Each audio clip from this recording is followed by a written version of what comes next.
Bharatiya Janata party నేతృత్వంలోని మోడీ ప్రభుత్వం తీసుకున్నది. మరి వీటన్నిటి మీద కూడా కేసులు పెట్టాల్సినటువంటి పరిస్థితి వస్తుంది రేపటి రోజు. అంటే ఒక పాలసీగా చూడకుండా దాంట్లో ఏదో ఉందనేటటువంటి ధోరణితో ఇవాళ కేంద్రంలో ఉన్నటువంటి భారతీయ జనతా పార్టీ ప్రభుత్వం కక్ష సాధింపు చర్యగా ఈ పనిచేసింది. నిజంగా మరి ఆ పాలసీ వల్ల ఢిల్లీ ప్రభుత్వానికి ఏమైనా నష్టం వచ్చిందా అంటే ఇక ఎక్కువ లాభాలు వచ్చినాయి. అయినప్పటికీ కూడా ఉద్దేశపూర్వకంగా కావాలని చెప్పి ఈ రకంగా జరిగింది.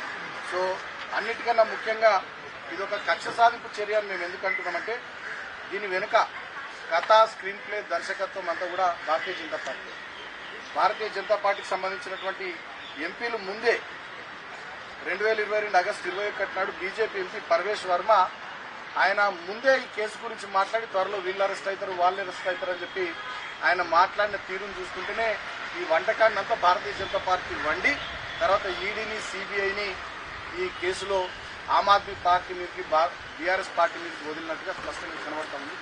సో ఇవాళ ఏది ఏమైనప్పటికీ ఒక మాట మాత్రం స్పష్టంగా చెప్పదలుచుకున్నాం.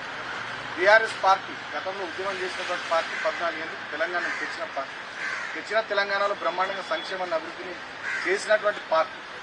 సో ఈ కేసులతోని ఇటువంటి వాటితోని కేసీఆర్ గారిని కానీ మా పార్టీ నాయకత్వాన్ని కానీ బెదిరిస్తారనుకుంటే అది భారతీయ జనతా పార్టీకి భ్రమనే అవుతుంది తప్ప ఇంకేం కాదు. సో ఇవాళ మేము కవిత గారిని కలిసిన సందర్భంలో వారు కూడా చాలా గట్టిగా ఉన్నారు.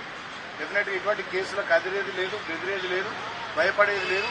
ఇంకా గట్టిగా పోరాటం చేద్దాం. కేంద్ర ప్రభుత్వ ప్రజా వ్యతిరేక విధానాల మీద, భారతీయ జనతా పార్టీ ఫాసిస్ట్ విధానాల మీద ఇంకా గట్టిగా మొండిగా ఈ దేశ ప్రజల తరఫున నిలబడతామని చెప్పి వారు చాలా దృఢంగా బలంగా మాకు చెప్పడం జరిగింది. సో త్వరలోనే మేము అనుకుంటా ఉన్నాం. డెఫినెట్గా మేము లీగల్ ఫైట్ చేస్తూ ఉన్నాం. హైకోర్టును ఇప్పటికీ మేము ఆశ్రయించినాం. డెఫినెట్గా మాకు న్యాయ వ్యవస్థ మీద నమ్మకం ఉంది. భవిష్యత్తులో రిలీఫ్ దొరుకుతుంది అనేటటువంటి ఆశాభావాన్ని కూడా మేము వ్యక్తం చేస్తూ ఉన్నాం. కానీ వాళ్ళ దేశ ప్రధానికాన్ని విజ్ఞప్తి చేస్తూ ఉన్నాం. ఇదొక ఫాసిస్టు ప్రభుత్వం, ఒక దుర్మార్గపు ప్రభుత్వం. ఈ దేశంలో కశ్మీర్ నుంచి కన్యాకుమారి వరకు, అటక్ నుంచి కటక్ వరకు దళితుల గురించి, రైతుల గురించి, మహిళల గురించి, బలహీన వర్గాల గురించి, మైనార్టీ వర్గాల గురించి, వాళ్ళ సంక్షేమం, ఈ దేశ అభివృద్ధి అనేటటువంటి సమస్యల గురించి వీళ్ళు ఏం మాట్లాడతలేరు.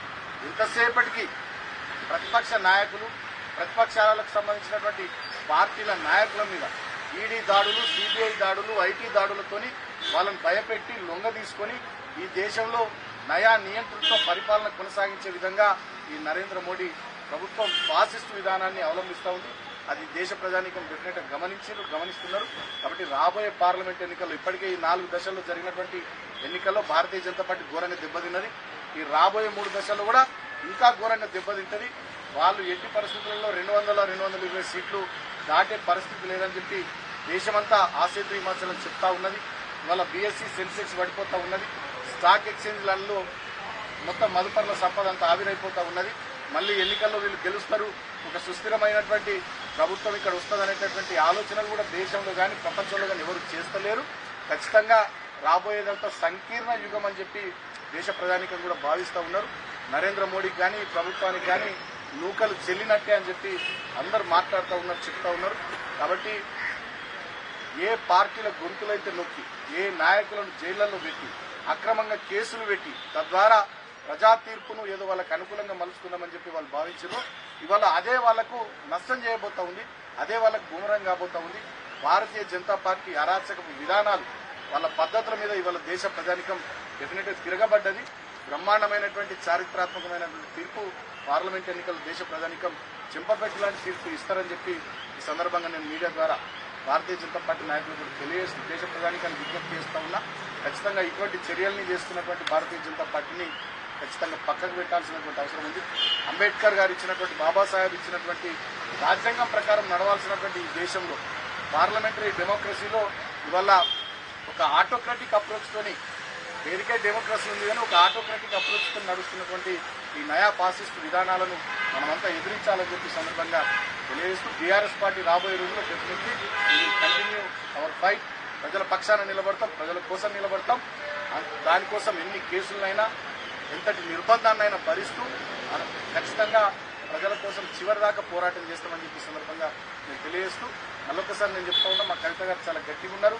ఇలాంటి కేసులకు అదిరేది లేదు, బెదిరేది లేదు, భయపడేది లేదని చెప్పి చెప్తా ఉన్నారు. ఇటువంటి ఇంకెన్ని అక్రమ కేసులు కానీ, నిర్బంధాలు కానీ ప్రయోగించినా బీఆర్ఎస్ పార్టీ నాయకులు ఇంకా మొండిగా పోరాటం చేస్తాం ప్రజల పక్షాన ఈ సందేశం డెఫినెట్గా ప్రజలకు అందరికీ పోవాలని చెప్పి కూడా వారు